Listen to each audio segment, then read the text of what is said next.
A short story to start the morning. To make a long story short, I was recently pursued by the wife of the other man in my marriage. It was sweet karma that the man who cheated with my wife was now married to a cheater. To be honest, it was tempting. I didn't go looking for revenge, but revenge basically landed in my lap. I had divorced my wife and have been moving forward. I will continue to move forward. I realize that these fools are their own worst enemies. They don't need my help in ruining their own lives. I'm still raw and jaded more than ever. I'm hopeful that I haven't lost my faith in humanity. I rejected her. She doesn't know about her husband's past. I met this woman at a business conference. She was flirting and at first, I was attracted to her. She gave the impression of being single, no wedding band. It wasn't until later I learned she was married, and it was like a punch to my gut. Her surname was that of the other man. It was like a bad dream, listening to her complain about how unhappy she was in her marriage. It was surreal. She was the wife of that piece of crap. I would have told her, but she was no better than that, the jerk. I wasn't the only man she was flirting with at this conference. She was getting plenty of attention, and I'm sure she was not there to target me as some kind of twisted revenge. She gave me her business card. The surname surprised me. Later that night I googled her and found her Facebook. I was blown away. She was the wife of that garbage. Karma, for sure, but I never thought I'd get the car keys to that bus. Anyway, I was tempted. It was just so bizarre, and I also became suspicious.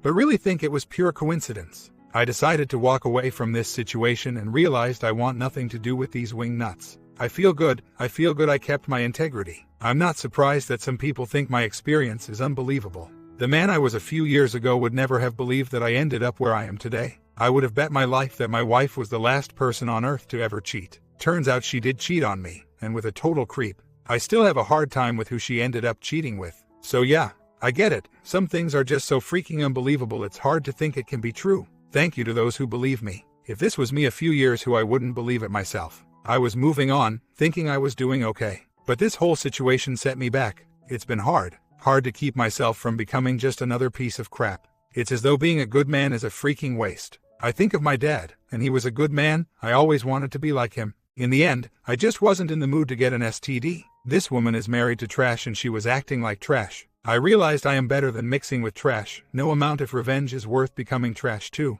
I'm no monk. Hell, I was attracted to her believing she was single. But, when I looked her up and found her Facebook and discovered she was married to that garbage, my attraction to her was over. My attraction turned to disgust with her. And I admit I was seriously only interested in using her to get back at that piece of crap husband of hers. I admit I played along with her flirtations the next day. I admit I enjoyed playing her, but I also felt sick about it. I felt nothing for her, and she was soaking up the false attention I gave her, and it made me think of my ex-wife soaking up all the false attention she was getting from that creep. It was sick because I realized people are lame when it comes to false attention that makes them feel special. It made me sick. I don't want to be sick. I want to get back to the old me who has no time for games, who is secure in his own skin. A little backstory. I divorced my wife. The hardest thing was wrapping my mind around who I thought she was and who she really was. I would have bet my life she would never have cheated. She seemed so genuine, honest to a fault, kind and loving. To make matters worse, she cheated with someone who was a real piece of crap. I'm not exaggerating, this guy was real garbage. It's weird, but her cheating on me with someone so pathetic made me realize there was no way I could ever give her a second chance. The other man dumped her when I filed for divorce, and that did not surprise me. The single life has not worked out for her. She has tried to get me back, and I'm embarrassed for her in a way because it seems so desperate. Plenty of folks will cheat with you, plenty of folks will sleep with you, but a precious few will really love you. My pride, my spirit was broken. These past few years has been painful. I told no one the real reason I divorced my wife. I would rather go away than for anyone to know she cheated on me and the crap she threw me away for. It makes me sick how infidelity has so many apologists who defend why someone cheats. I was lucky we didn't have kids, and yet this has affected me and has taken a long time to get myself together. I can't imagine how it must be for those who see their family blow up. I'm in my mid-30s. Ex-wife is 5 years younger. We were married for 4 years. I'm in a professional career, make good money, and I'm tall and fit. The other men are a fitness instructor who gets pedicures, is short, and earns a third of what I make. He is a personal trainer who has an endless supply of married women who he manipulates. I had met him a couple of times. I thought he was not into women. My wife at the time wanted to lose some weight and get toned. She wasn't overweight at all. She explained she wanted to get toned and shake off 10 pounds. She exposed herself. I filed for divorce in less than a week. When the guy dumped her, she came crawling back a few months later. I told her no. In her attempt to win me back, she went to see my parents and told them what she did and how sorry she was. This made it even worse. I flipped out. She shamed me. The last thing I wanted was for anyone to know, least of all my family. If that wasn't enough, she also talked to a good friend of mine, hoping he'd be sympathetic. Like I said, I'd have rather be gone than for anyone to know. Her telling me family and my friends sealed the deal. This made me lose it. I can't count how many times I got into my car to go this guy's place and give him a piece of my mind. Other than my parents and best friend, I've told no one why I divorced my wife. The knowledge is safe with them. My circle of friends and extended family don't know, and I want to keep it that way. I do feel sorry for my ex-wife. I loved her deeply for many years. There is nothing I can do that is worse than what she has done to herself. I'm working on getting back to the old me, the man I've always been. I can't lie, this whole thing has punctured my self-esteem. Being cheated on and lied to can play a number on you. Story 2. A bad start. I'm not even sure where to start. My wife and I have been together since we were teenagers. I've never slept with anyone else. We have 3 great children, all teenagers, and have been married for over 15 years. All was going well until social media came along. Long story cut short, my wife got addicted to Facebook, and in particular to the attention she gets from various, normally younger, men who messaged her. She doesn't work and has plenty of time on her hands to accept the rather crude efforts of these men to be flirtatious. And fortunately for her, a lot of these chats were rather easy for me to see. So I knew exactly what was going on. Rather than stop when she thought I knew what was going on, this gave her a reason to justify doing it even more. Hours upon hours in a week with the same 2 to 3 guys.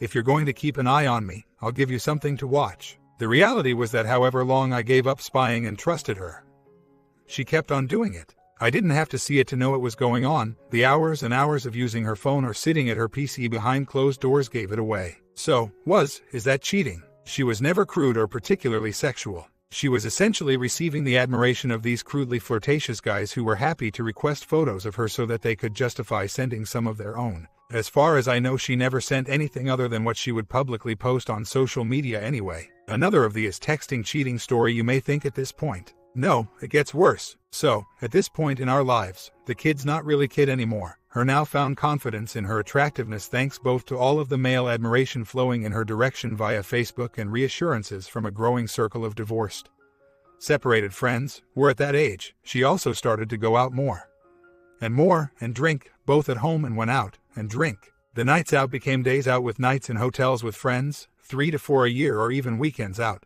Initially, believe it or not, I could handle the days, nights out, because she shared those experiences with me by telling me all about them when she got back. However, as I became, in her eyes, more and more judgmental of her friend's behavior, it was always a friend, never her, what I got told became less and less. I therefore found myself having to ask about what went on rather than just sitting there and listening to her. I obviously asked questions that made her uncomfortable, because she thought I'd be judgmental of some responses.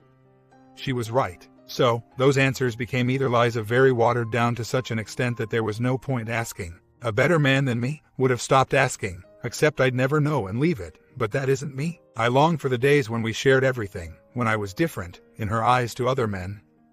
I could be told things, and as a result our relationship was special because of that bond that had been there forever.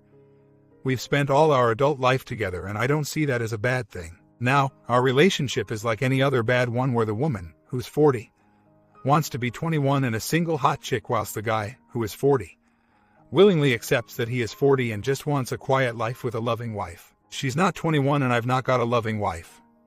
It sucks, and it continues to get worse. So, during their nights out, she's obviously attracted that admiration of those guys who are willing to flirt face to face, not just via Facebook. Some are the same guys, others are extra guys. Any admiration, as long as it's from a good-looking guy, is obviously accepted. Although when she gets home, she strangely tells me that nobody would ever be interested in her when there are so many 20-something girls out there. A few of these guys have kissed her, she's confessed, but only a kiss and only once. Various excuses are used, mistletoe, birthdays, good night, etc. All of which are plausible. But trust me, not everyone by a long stretch. I've dealt with that without a problem, but not when it's kept from me. One guy in particular though keeps coming up, and this is why I write. They've snogged several times, but always discreetly at the end of the night, in a dark alley or similar. She's been back to his place, but I'm sure that they didn't sleep together, and although I've told her what I think they've done, she'll only confess to one snog, not confessing to going back to his place, not confessing to any more than one snog. To put it into context, this guy is single and loves it. He is a muscle-bound, healthy living, East Coast beach apartment type of guy who is a woman's man, if you see what I mean. Not a settle down with a ready-made family type of guy. So, on the basis she always comes home to me, hasn't slept with another guy since she's with me, tells me occasionally she loves me and is a great mother to our 3 boys. Do I consider this cheating? Couple of other notes. I'm sure that she is bipolar or similar. Nothing is ever her fault. She is never wrong and loves to embarrass me in front of people by telling them about my infidelity, of which there is nothing of note. And how crap and controlling a husband I've become? I know that I'd be better off leaving but can't. Don't ask me why, because I cannot answer.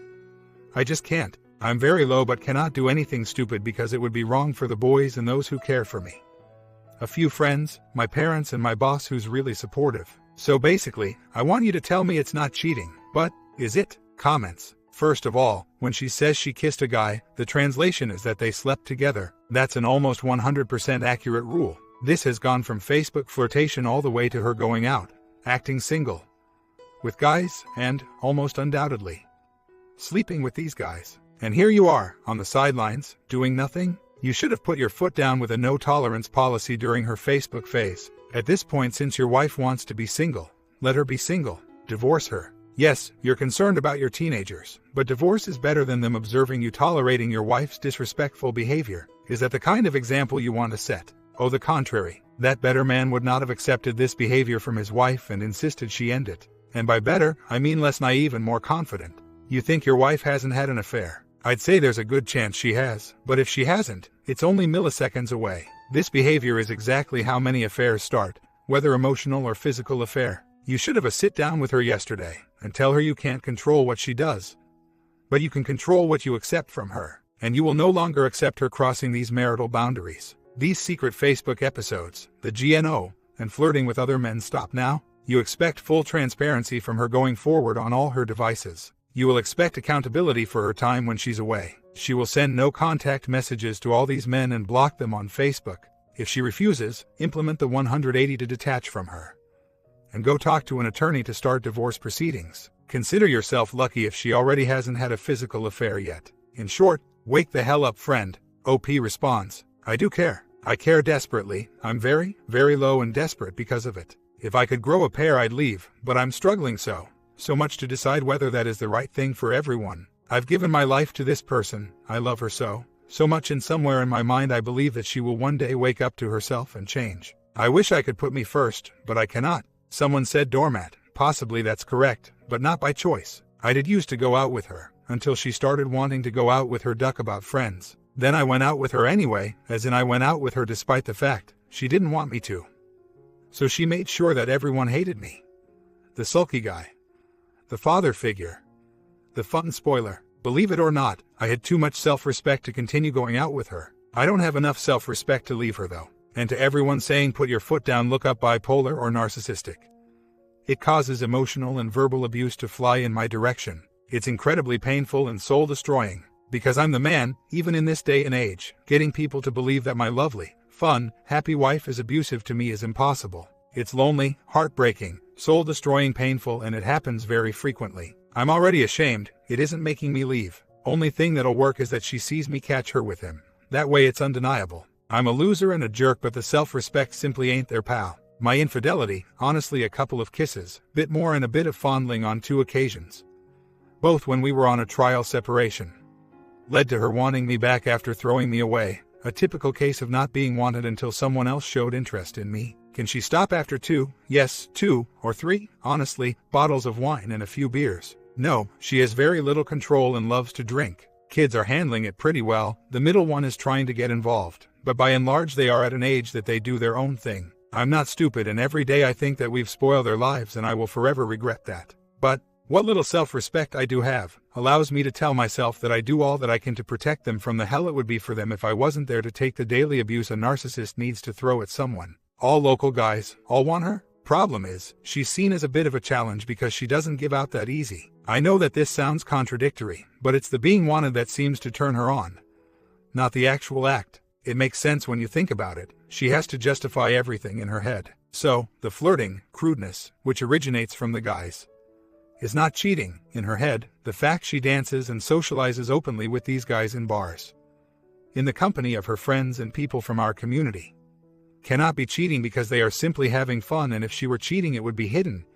You can hear people thinking if her husband's okay with it. It's being chased that leads her on. I'm sure, based on evidence, that the one time I know her to have gone back to his place, that they did not sleep together. He wanted to, and suffice it to say, she couldn't, and I've seen messages from him that confirm that. I'm also confident that when she stays in hotels with her friends, that she has not slept with a guy. She needs to be seen as not cheating to keep the justification going in her head. I'm not stupid enough to say that I know for a fact she hasn't slept another guy since being with me. Nobody can know, but I'm not hung up on that. It's the being chased, the being admired, and the undeniable, by denied, kissing, flirting, and almost emotional affairs that kill me. Hence the question, is it cheating? She absolutely, 100% convinces herself and those around her that she has never cheated. Yes, a stereotypical alpha would have walked away, would have stood up for himself and made her life hell. Personally, that isn't me. I'll take the crap to keep it from my kids. I'll look after her financially because money mean nothing to me. I made my money once. I'll make it again if needed. I gave my word to look after her in sickness and in health, and I feel she is sick, but that might be making excuses. I genuinely appreciate everyone's feedback. Please don't think I'm ungrateful. I agree with the vast majority of what's been said, and to be honest, I'm closer to leaving than ever. However, the main thing that I'm learning is that her contagious justification of her actions needs to be avoided, and my own sense of what's right to prevail. If I divorce, I go alone and she gets everything. I don't care about anything other than the boys, but it would be almost impossible for a guy to get the kids in UK unless you can prove abuse from her. And that in itself is another prob with Brit courts. Not many women are found of being abusive in a relationship. It's always the big men, not the timid, small women. My rather frustrating situation is that, as well as having what would appear to be a cheating wife, although the differences in English and American women's interpretation of conscious as somewhat comically identified by others, means that I'm still not sure it absolutely 100% undeniable ticks that box. I'm so conditioned to being wrong that it makes it very hard to act. I'm not a dumb guy. Professionally, I'm relatively successful, and I've done a lot of research on both the state of our relationship and on my own mental health. To say I don't get it would be a lie. I do understand what's going on in my head, but actually managing to put myself first and do something about it is unbelievably difficult. I've lived my life for this woman. In fact, I'd say that I've lived through her. In hindsight, I see how stupid and dangerous this is, but I cannot change that. I do next to nothing for myself. I do everything either for the boys, for her, or for someone else. When you add the fact that she is narcissistic and, almost therefore by definition, emotionally abusive into the mix, it may give you an idea of how hard the whole situation is. I agree entirely that the answer is to grow a pair and either give her a dose of her own medicine, then leave or just leave. I genuinely appreciate that. However, it's proving very difficult to do. Update. I saw my counselor this morning, UK time. I've only ever slept with my wife and hadn't had any adult relationships before her. However, I had a few girlfriends, maybe 5 to 6. Of those, only 3 were in any way serious. 2 of those 3 left me for my best friend at the time. Not the same guy, 2 different best friends. The third also 2-timed me and dumped me. I've never really dumped a woman, girl. Then there's the case of my first proper boss. I worked for her for 4 years and was humiliated by her almost daily. I worked my back off for her, putting in massive hours only for her to belittle me and take credit for my work. She was one of those promoted to the point of ignorance people who was in a job she knew nothing about. I made her look good, but she had to keep me in my place. I think possibly this has affected me a lot and may account for some of my self-doubt and insecurities. I'm not making excuses. I made that point clear to my counselor. I don't want to use those newly identified past life experiences to justify anything, but it obviously helps me understand how I've become what I am. Then, there's the question of what am I afraid of? We ran many scenarios. I'm not afraid of being alone. I think I'd like it, and if I chose to do so, I'm relatively confident that I could find someone. I'm not financially restricted. I'm basically not scared of anything that affects me personally after leaving, being left. What I am scared of is, 1, the conflict. Conflict terrifies me in a curl-up-in-a-corner kind of way. I know how stupid, childish, unmanly this sounds, but I'm being honest. I can hire and fire people professionally and make other tough day-to-day business decisions, including large financial decisions, without losing any sleep, but it's totally different in my personal life. 2, I won't be able to protect her. Now, this is a revelation that I think my counselor and I, stumbled across this morning. I've lived my life to provide and protect her and the boys. By not being there, how can I do that? I cannot, and no doubt many of you will say that I don't need to. So, this is the next hurdle that I emotionally need to get over. So, there you go, my heart on the table for you guys. I'm being honest and I appreciate a lot of it will make little or no sense. But it's what I am. 2 months later, I've been working hard on getting my head in the right place. As I'm sure is relatively common, it's difficult because one day I'll feel strongly okay. Decision done. I'm leaving, but need to get everything in place before I announce that I'm leaving. The next day I may feel I'm leaving now, I just need to tell her. Oh, no I can't, and sometimes I'll feel it's not that bad, things seem better. Let's give it some time. I've been working on the 180 and talking weekly to a personal counselor, working hard on detaching with love and dealing with the codependency. I've hit rock bottom a couple of times and considered doing something stupid involving a cliff. But I assure you that it isn't an option for me. I cannot, I have kids, and there is no way that I'm going to be that selfish a father. So far, the VAR has turned up nothing. Bedroom time has become non-existent. Her going out hasn't changed and the phone remains permanently attached to her. That said, I have proof of something. I can see, from phone records that I managed to get my hands on, that in the early hours, when she was very drunk and had been out all day previous, that she tried to contact this other man by calling him. At the exact same time she was texting me to tell me she was with some friends and would contact me later to come and get her. It's probably as close as I'll get to proving anything, and right now, I feel that it may be enough for me to confront her. I know how pathetic I must appear to you guys, that I have this latest info on her. Plus all of the backstory that makes it seem impossible to imagine staying, but I'm finding it so hard to make the decision. This is my life and the pain of loving her is all that I've known for so many years. My head tells me that it hasn't always been painful, but my heart cannot remember it being any different.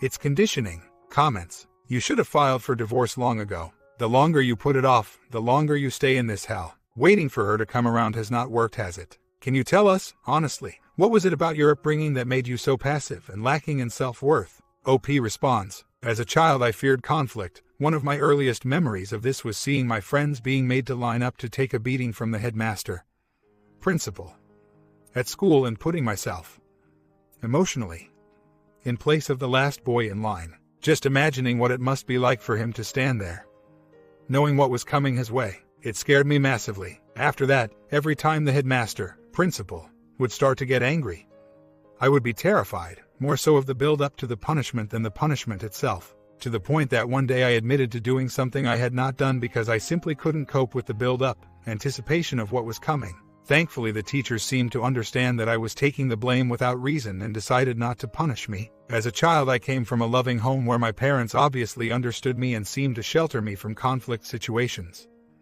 If I cried because I didn't want to do something, then by and large they'd make sure that I didn't have to do it. I remember having to deal with the guilt that my parents took the flack from others who felt I let them down.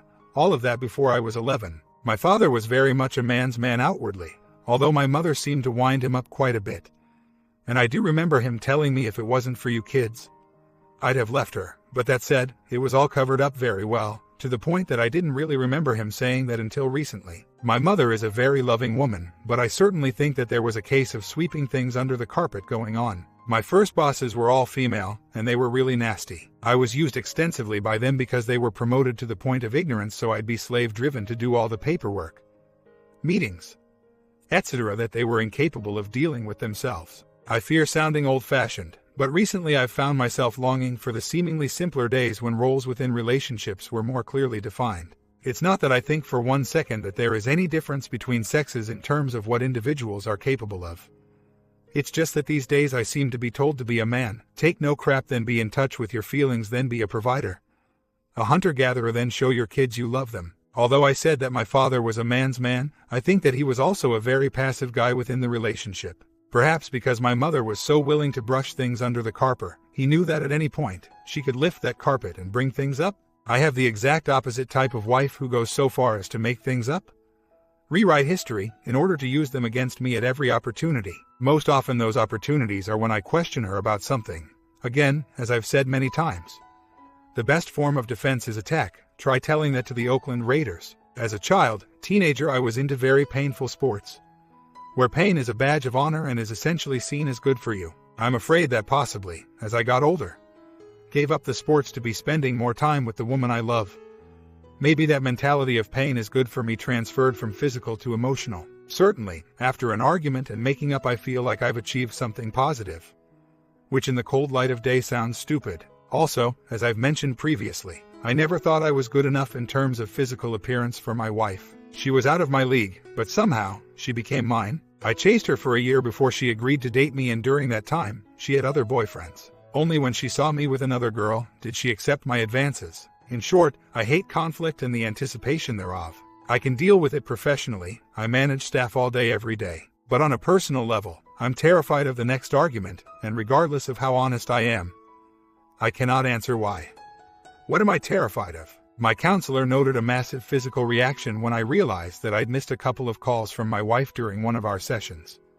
Obviously, the phone was on silent during the session. I couldn't finish the session quick enough to get out and call her. I was physically shaking, worrying about it. I identified that my low confidence and low self-esteem make it difficult for me to credit myself with the right to expect my wife's emotional exclusivity. I'm old-fashioned enough to appreciate, expect the need for her to be physically exclusive in the marriage. Maybe it's why I frequently consider myself old-fashioned. We are preached to all the time about everyone having the right to this, that, and the other. Everyone should put themselves first. Everyone deserves to lead their own life, etc. Personally, I've always felt that my exclusive right to me ended when I got married.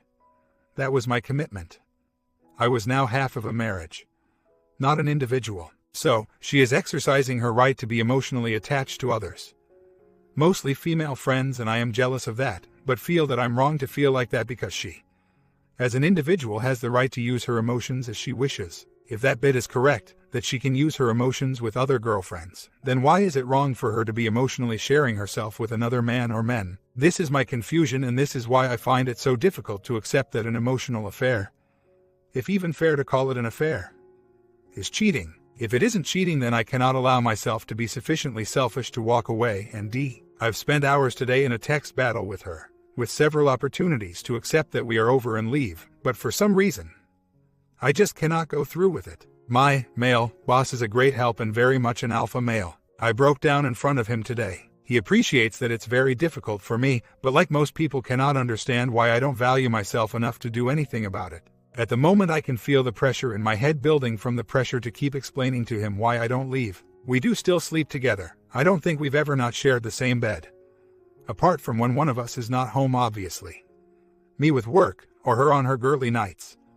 Weekends away. She hardly ever initiates anything, now or before things were barred, if I can remember that far back. When she does initiate it, it's just enough for her to say that she started it, and then it's over to me. If I initiate it, which I'm simply not doing at the moment, then 90% of the time she'll do very little in return. Occasionally I'll get something back, but again, only the minimum. So, plenty of red flags, I know, but for me, sleeping together is not a massive part of a relationship. It's important, but not the be-all and end-all. I'd rather be in a non-physical marriage than a loveless marriage, for example. Problem is that she's very outwardly physical. All the flirting. It makes me think that it must be me that turns her off. And then there's that thing where she makes it sound like a job you have to give out occasionally when you're married. It's only fair to the guy type of thing. Or, even worse, is the feeling that I should be grateful, as if I'm punching above my weight. It's horrible. I'm trying to remove myself emotionally from the absolute attachment to her. I'm scared of doing anything physical, like sleeping in a different bed, telling her I'm detaching.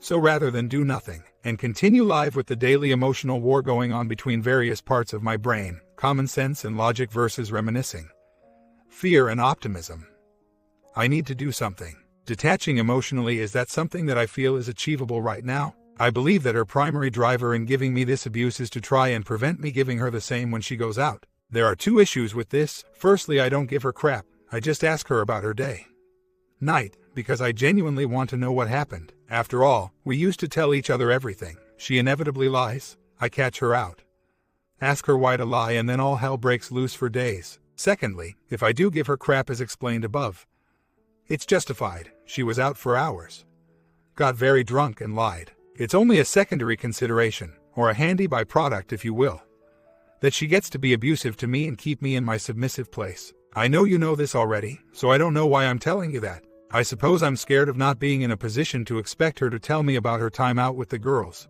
If she doesn't tell me, then I don't catch her out. If I don't catch her out, then we don't argue about it. If we don't argue about it, our relationship is okay, isn't it? That's what she'll think anyway. Oddly, I kind of feel that she needs to feel that our relationship is crap, because when I come out with I'm leaving, it won't be a surprise to her. And if it isn't a surprise, it won't hurt her as much as if she thought everything was good. I know that loads of you will say, why do you care about hurting her?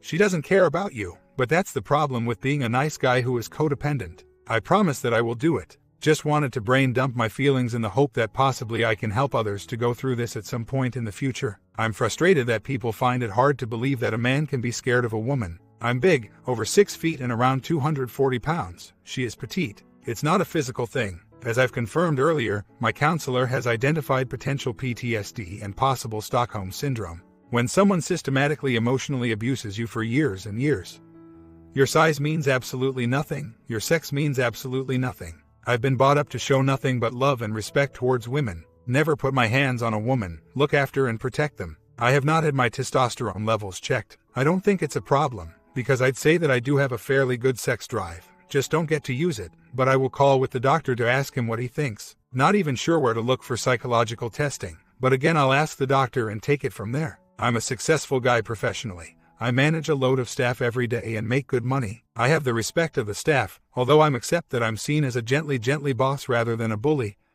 I've had to discipline, fire and hire loads of the years. I also have the respect of my customers and clients. Basically, I long for a nice, easy life at home. My work life is so demanding, and has been forever, and stressful with responsibility and accountability. I don't need that crap at home, and rather than deal with it, I've always let it go. She's accumulated more and more confidence, control, over the years, and the net result may well now be Stockholm Syndrome. Haven't texted her once in 2 days, hardly spoken, but when I have it's been normal and to the point not sad. Not angry, in fact verging on happy. Content. When I've spoken to the boys, I've been more upbeat and positive than normal and engaged in what they've been up to. I'm sure she's overheard some of that. Slept in the same bed, but with plenty of space between us. Asked her once about her latest night out, regretted it immediately. But she sidestepped answering me. I walked away, pretending no big deal, and didn't ask her again. I'm caring less, but it's only a couple of days. I'm happy that I've made more progress in the last month than in total for the past 6 to 12 months. So, I'm viewing that positively. And, in all honesty, I think the most obvious feedback that there is some change in the air is the way the boys have been with me. They seem to be happier in general, but particularly they seem to want to be around me more. One loves gaming and he wants me to spend time gaming with him, for example. They just seem to treat me more as my own person or dad rather than mom's deputy. All that said, tonight, it's already past midnight here. I'm struggling. I cannot stop seeing one of the other men in my mind and feeling absolute hatred towards him. I know that the hatred should be direct at my WW. Anyway, I'm off to see if I can manage some sleep. My comment. We have two polar opposite stories here. One where the OP took action right away. One where the OP get used to this madness. Can you see the difference? Comment down below, sub and bell, taking a quick bite and back to making the next video for you guys.